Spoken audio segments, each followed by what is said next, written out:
Now, with the threat increasing, should the government start rethinking whom we let immigrate into the United States from Muslim nations? Joining us now with reaction is Mauro, national security analyst at the Clarion Project, along with Nomiki Konst, who's the executive director of the Accountability Project. Let's start with you, Ryan. I think most Americans would be frankly shocked if they knew that between 1992 and 2012, 1.7 million Muslims entered the United States legally.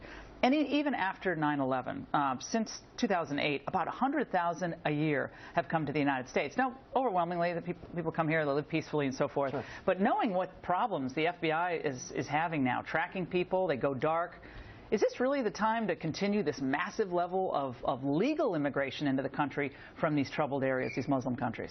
I think what we need to focus on is a screening process and a policy on how you handle those that come here and aren't yet citizens but are radical in nature.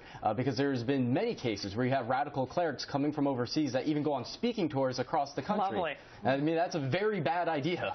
Yeah, well, not just that, though. We have Americans who are being recruited and radicalized. And, Nomi, you could chime in on this.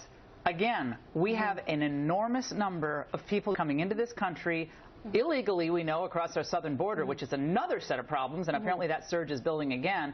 But now, legally, isn't it time to call into question these immigration policies when we do not know how to track people who are legally here because they're going dark? You just hit on a point. This has nothing to do with borders. This has to do with counterterrorism. We need to improve our counterterrorism strategies so that we can go right to the source. You know, we shouldn't ban an entire a group of individuals from coming over legally or illegally into our borders because there are a few radicals that are bastardizing their religion and their culture. So, I mean, we did this with the Irish. We did this with now, actually, the Irish didn't recruit jihadists into the country. But I'm saying that that's just a ridiculous argument. You got to be better than that. Don't come with that argument. There are terrorists with other cultures. Do we really want to go through the numbers of who's committing the terror around the world? That is not who we are. You know who we are? Different points. Hold on a second. We're a country that desperately does not want to be overwhelmed by radical Islamists who come into this country legally, whether it's the Tsarnaev brothers coming, one of them coming in through a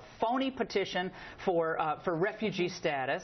We have big problems with fraud in that entire asylum and refugee status. We got apparently more than 1,000, 2,000 people who will be resettled, I believe, in Idaho. We have a million or so Syrians that are going to be resettled around the globe. We have a lot of issues on our hands with terror concerns right now. And Ryan, I think, again, when you look at the enormity of this problem, tracking American citizens and legal immigrants already here, staying ahead of that radicalization problem, continuing this, 1.7 million Muslims since '92? Right. Who voted for that? I mean, you should only let in as many people as you can screen and allow safely to come in. And the position that you're advocating is out of an admirable care for immigrants. But immigrants that come to the United States are also threatened those that come here with anti-American views. And so that's why we need a small group of individuals. Sure, but there isn't a process in place for that. And we should improve our immigration program. I mean, this is something that Democrats are advocating, and we're trying to come to some bipartisan agreement right now, is overhauling our immigration system. But on the other side, we should be finding where these people, on our land already. What I really am tired of is when we, as law-abiding Americans, are always told, you need to do this. You need to take hundreds of thousands of people from Muslim countries, when we've lost a lot of men and a lot of women and had a lot of horrible, horrible things happen to American families because we've deployed our men and women overseas for other countries' borders and others' countries' freedom, only to have people say, oh, we have a right to come into your country. No one has a right to come into America.